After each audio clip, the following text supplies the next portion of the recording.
Hi ಎಲ್ಲರಿಗೂ. ಕೆಲವೊಂದು ಅಡುಗೆಗಳು ಎಷ್ಟು ಸಿಂಪಲ್ಲಾಗಿ ಮಾಡಿದ್ರೆ ಅಷ್ಟೊಂದು ಟೇಸ್ಟಿಯಾಗಿರುತ್ತಲ್ವ ಅಂತ ಒಂದು ಸಿಂಪಲ್ ಪಲ್ಯ ರೆಸಿಪಿನ ನೋಡೋಣ.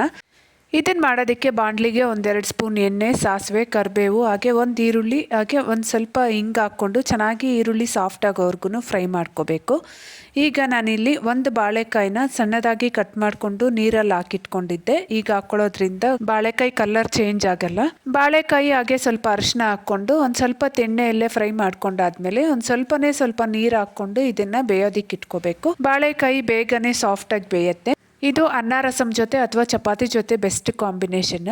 ಈಗ ಬೆಂದಿರೋ ಅಂಥ ಬಾಳೆಕಾಯಿನ ಒಂದ್ಸರಿ ಚೆನ್ನಾಗಿ ಮಿಕ್ಸ್ ಮಾಡಿಕೊಂಡು 1/4 ಸ್ಪೂನಷ್ಟು ಅಚ್ಕಾರದ ಪುಡಿ, 1/4 ಸ್ಪೂನ್ ಧನಿಯಾ ಪುಡಿ, ಹಾಗೆ 1/4 ಸ್ಪೂನಷ್ಟು ಜೀರಿಗೆ ಪುಡಿ, ಹಾಗೆಯೇ ರುಚಿಗೆ ಬೇಕಾಗಿರೋಷ್ಟು ಉಪ್ಪು ಇಷ್ಟನ್ನು ಹಾಕ್ಕೊಂಡು ಚೆನ್ನಾಗಿ ಫ್ರೈ ಮಾಡಿಕೊಂಡು ಪ್ಲೇಟ್ ಮುಚ್ಚಿ ಒಂದು ಸ್ವಲ್ಪ ಹೊತ್ತು ಬಿಟ್ಟರೆ ಒಳ್ಳೆ ಟೇಸ್ಟಿಯಾಗಿರೋಂಥ ಬಾಳೆಕಾಯಿ ಪಲ್ಯ ರೆಡಿ.